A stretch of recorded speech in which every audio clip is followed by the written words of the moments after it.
everybody has difficult properties. I'm not saying that anyone's perfect. We're not perfect. We've had deals that went sideways. It happens to everyone. But what you don't want to do as an investor is put yourself in a situation where you're at high risk. You really want to mitigate risk. Investing in multifamily is a way to mitigate risk. But in that category, you also want to make sure that you're investing with a sponsor that has experience, that has been doing this before, and you want to ask the right questions.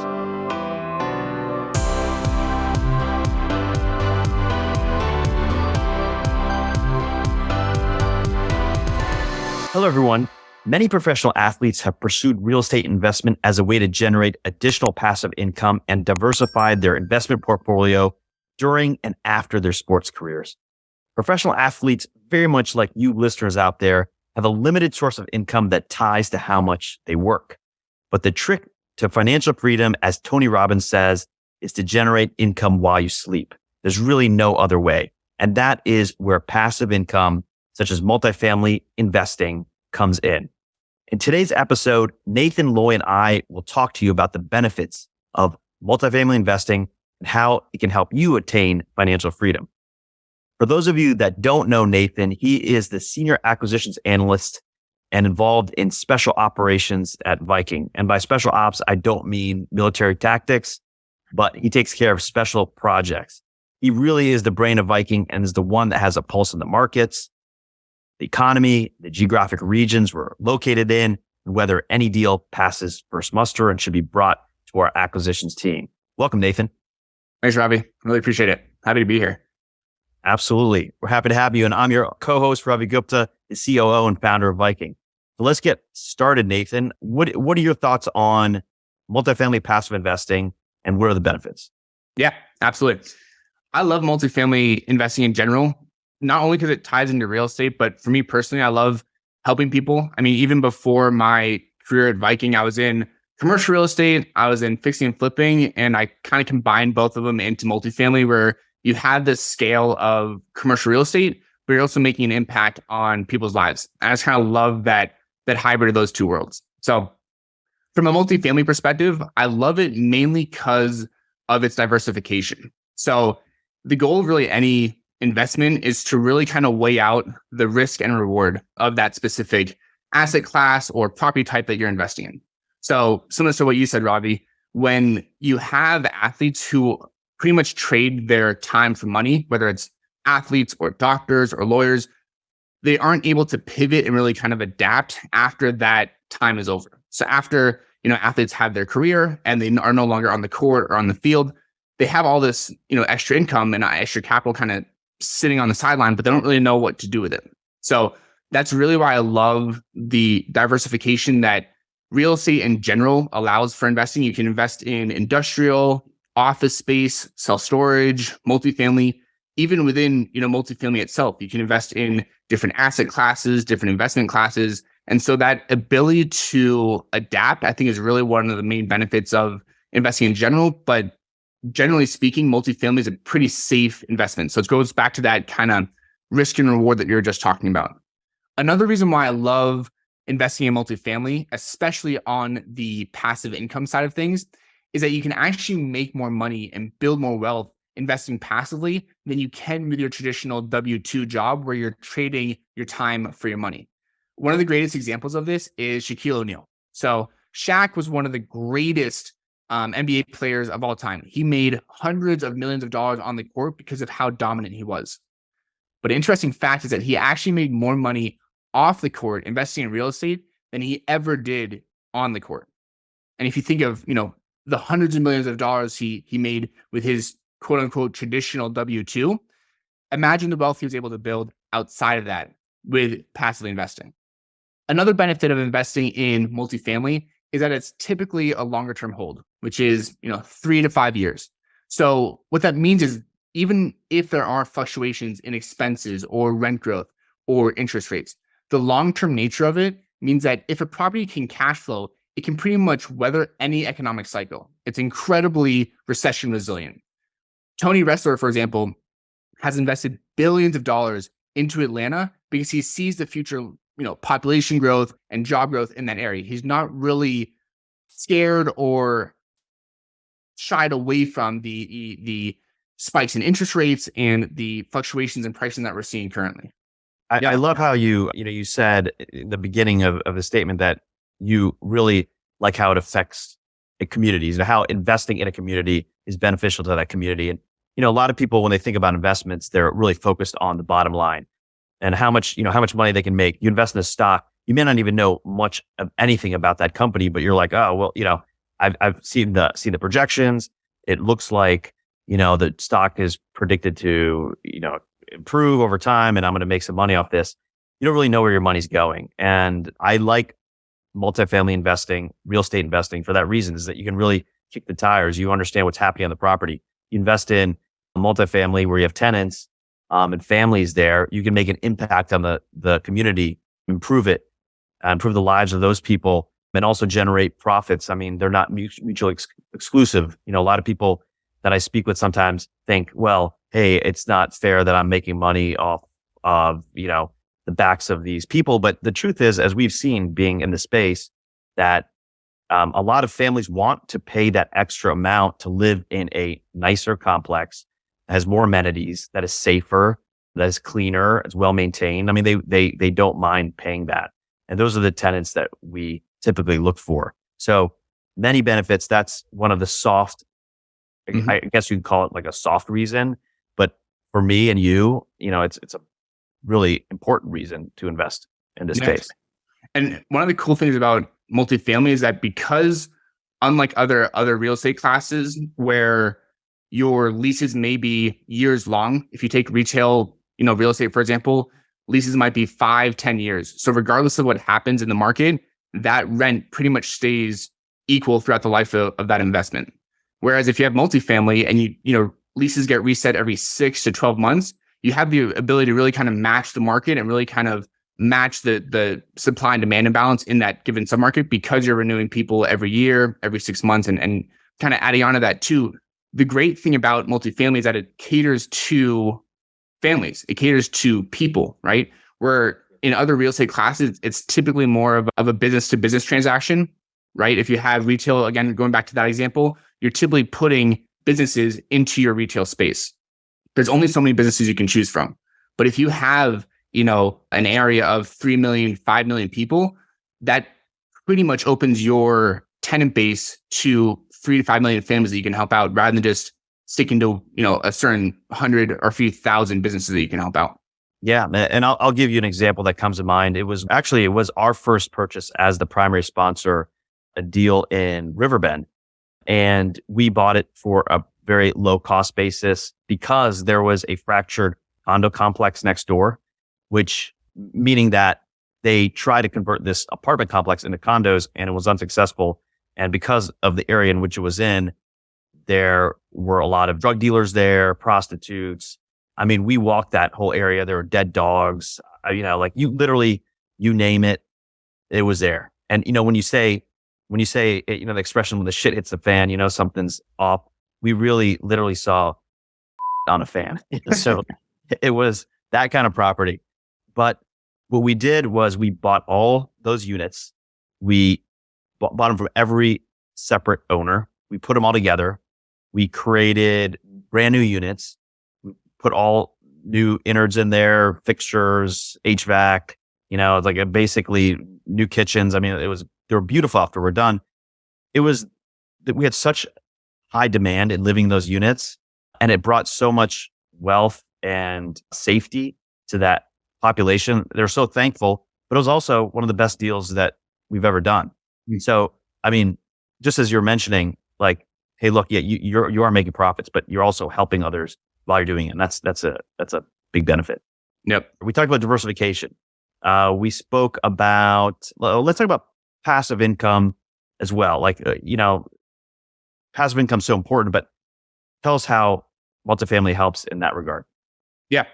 Going back to kind of your point about Tony Robbins about making money while you sleep, there's that whole kind of dichotomy between active income or active investing and passive income and passive investing. So active income is probably what a lot of our listeners are doing right now. They're working a W-2, they're working long hours, and really the income that you get is tied to the time that you put in at your job, right? You might have a 401k, you might have some retirement accounts, but your money's really not working for you, right? You're kind of stashing it aside. For me, that's a huge risk, right? Going back to that whole risk and reward. If you have your money sitting in a bank account earning maybe 1%, that if you just compare that to inflation, you're losing money on the daily. So even though it may seem like a safeguard, it's actually riskier than in investing in some asset classes or even some investments. Yeah, I mean, even now, I mean, inflation is sitting higher than 4%. You may think a CD is a 3 or 4% return. You might think that's great, but in fact, you're still a bit below inflation. Yep, exactly. You mentioned the drug dealers that were on that one property. Whenever I think of my money in a bank account, it reminds me of Pablo Escobar. So Pablo Escobar, he had millions of dollars, so much so that he was burying his money. So he'd bury it, he'd bury a few $100K here, a few $100K here. And when he came back to it, or his relatives, they came back to it, it was molded away. Like it was completely rotted out. What he thought was a safeguard turned out to be pretty much valueless, which is I think the similar can be said for some bank accounts that are earning 0.3% on their money. So that's why I kind of love the multifamily investment, because it's in my mind the truest sense of a passive investment. Where if you have stocks, for example, you're still probably keeping an eye on the stocks and how the company's performing. If you have even small multifamily, 2 to 4 units, you're probably doing the repairs, or you're hiring a cleaning service, right? You're doing a lot of that active investment kind of skill set, even though it's in your mind kind of a more of a passive investment. So being an LP or a limited partner in a deal means that you contribute your cash contribution, and then you let your professional sponsor do the actual investment portion of it. And what's a term coined in our industry is mailbox money, where it's money that you can receive when you are sitting at home, when you're driving to work, when you're sleeping, when you're at work. So the ability to make money outside of linking it to time, I think, is one of the greatest benefits of multifamily. What I do, Nathan, is when I bury my cash, I put it in a watertight container. So that doesn't happen to me. Just a tip for those who still bury their cash earnings.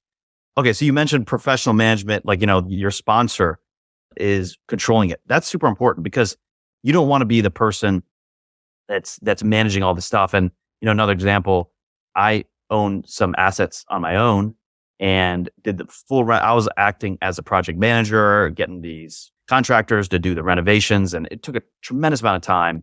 I remember clearly, this one year where I was like sleeping on a dirt floor in those units, because that was our home.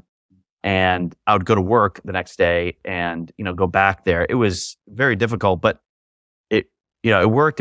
We made good money, but knowing what I know now, I'd rather leverage that money and let somebody else do all that work, and have somebody that's professional and knows exactly what they're doing, and be able to scale the way I want them to scale without, me putting all that work into it. That's another benefit of investing with another company. Right. Yeah. It goes back to the scales and kind of having those resources available to you. Like take a neurosurgeon, for example, someone who is incredibly skilled at working on brains and spinal cords. They may not have that same skill set in managing property. So if you can partner with a group that has that professional experience, that has that track record, that knows how to manage property, it goes back to having as many tools in your tool belt as possible and applying them where it's the most effective in any given situation. So if I'm not the best at managing property, it makes more sense for me, if I'm trying to really grow my wealth and make a smart investment, to outsource that to a group that really does know how to professionally manage and have all those resources at their fingertips. Yeah, absolutely. I mean, to your point, in medicine, if you are practicing general medicine, or need someone that can help you in a specific way, you send to that certain specialist. If you're a specialist of one kind, need help with another type of disease, you send it to that specialist. And that's in essence what you're saying is, instead of taking this investment on your own, taking care of the whole thing, put it in your hands, give it to someone else that has the experience and the know-how to do it. Yep. So good point. Let's talk about the tax advantages and inflation. How can investment help? Yeah. Passive investment help in that way? So, I mean, Specifically for multifamily, there's certain tax benefits that aren't applicable or aren't available to other asset classes. So with multifamily, you get depreciation. That's something that most operators do, which is called the cost segregation, which we'll get to probably in a later talk. But essentially, it allows for certain tax benefits to be applied to certain areas of that property or of the land. So that's one of the huge tax benefits. And oftentimes with that bonus depreciation, it can outweigh the income that you get from that specific investment on your K1. So it seems like a paper loss, meaning that you don't pay taxes on that given year, which is phenomenal, right? It's not available to all real estate classes or even any kind of investment class in general. It's one of the main benefits of investing in multifamily.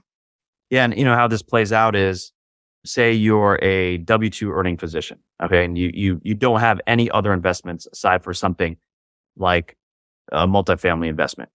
What you will get is a dividend every month. In other types of investments, you may have to pay taxes on that. So if you're getting, let's say, $1,000, you have to pay whatever tax you're allocated, whatever your income bracket is, you pay taxes accordingly.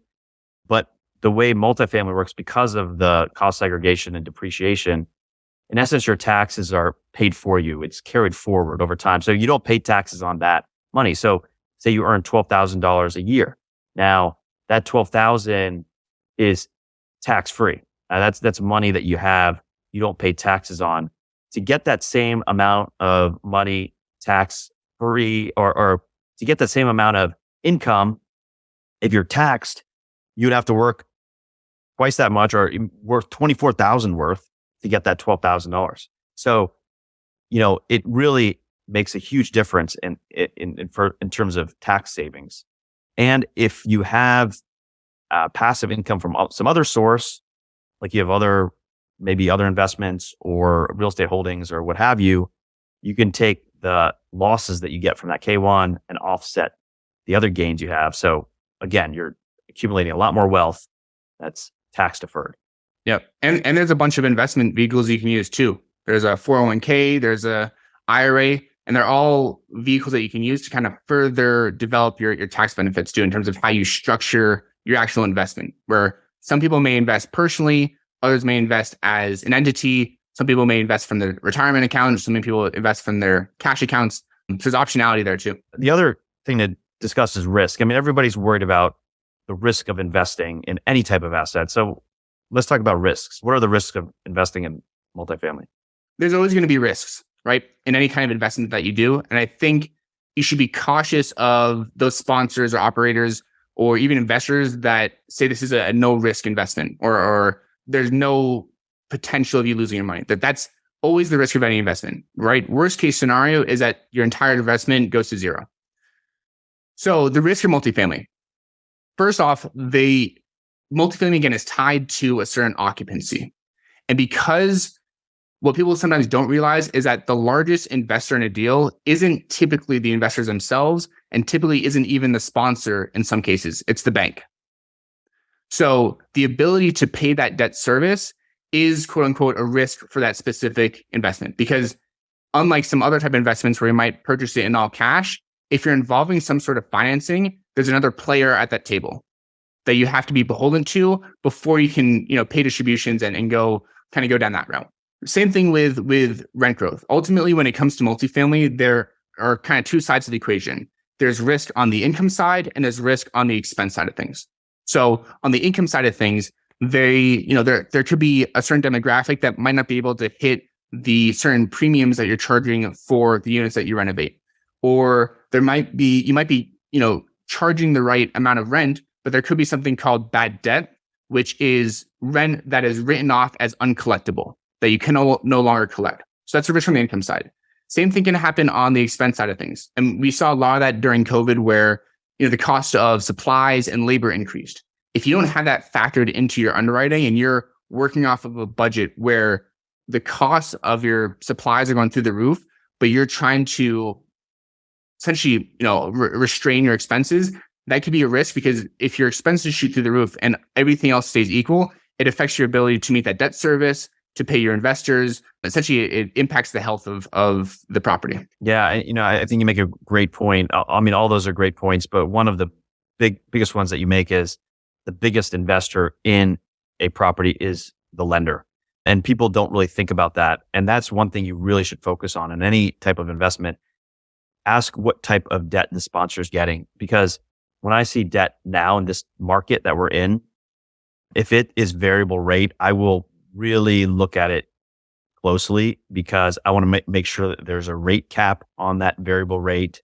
I want to see how long the term is of that loan because oftentimes they're 2-3 year terms and then you have to refinance or extend.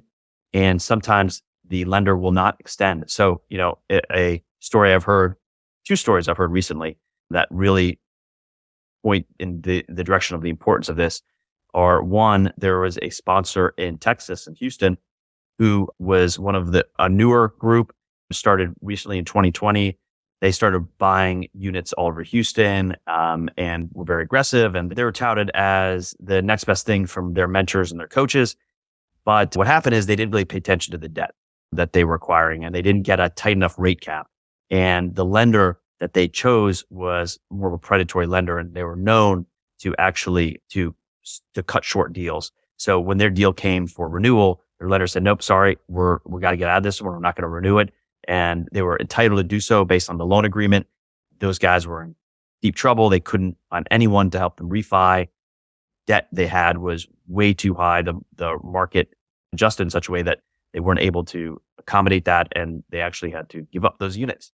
So if some experienced operator were part of that situation, it may be different. Like, for example, what we do in Viking, we've done so many of these deals. We know the lenders to use. We know the brokers to use. We know that we're not going to, play this risky game where, our debt's going to come due at a certain point and, and that's going to cause problems. We like to get long-term stable debt, or at least if it's variable rate, we're going to extend the term. We're going to have the extensions built in and we're going to have the rate caps as part of that. Other operators are the same. You just want to make sure that you have an operator that can do that. Another example, another operator that's well known out there, he does billions of deals. And there was one particular deal where he told his investors that they're going to lose at a minimum 25%, if not more, on this particular deal because they bought it at such a time. It was a development deal. They bought it at such a time that it didn't really necessarily make sense, and they weren't exactly sure what the market was going to do, and their debt played a role into this as well. So it's just everybody has difficult properties. I'm not saying that anyone's perfect. We're not perfect. We've had deals that went sideways. It happens to everyone. But what you don't want to do as an investor is put yourself in a situation where you're at high risk. You really want to mitigate risk. Investing in multifamily is a way to mitigate risk, but not only in that category. You also want to make sure that you're investing with a sponsor that has experience, that has been doing this before, and you want to ask the right questions. Don't even trust the sponsor necessarily. Make sure you ask all the right questions. And the biggest one I would say is debt. Make sure that the debt is stable long term. The other, you want to make sure that you're investing in the right markets. And as Nathan mentioned, you want to make sure that the rent growth that they project is in fact feasible in that particular market, because if they're looking like they're outpricing everyone else and they're the highest rents in their comp circle, then that's just not going to work. Right. It's also kind of finding the right kind of debt for any specific deal, which is why on our last acquisition, we sourced over probably 15 different kinds of debt, where you really want to find the right tool for the right lock, so to speak. So, there's some deals that might work with bridge, or some deals that might work with kind of longer term debt. It all depends on your business plan and your kind of value add strategy too. Absolutely. The other thing is you want to make sure your sponsor is aligned in your interests too, right? So can you tell us about that, Nathan? Yeah. So oftentimes when, either I'm investing or I'm speaking with investors, it gives a great peace of mind when your sponsors also have, stake in the game. So oftentimes sponsors will invest alongside LPs, alongside their investors, which is great, right? It shows that they have trust and commitment in the investment as well. Because if they do well for investors, they do well for the sponsor and kind of ownership group as well. So it kind of aligns that business interest, where that's not necessarily always the case across all different asset classes. Excellent. What else can we share with our listeners about the benefits of multifamily investing?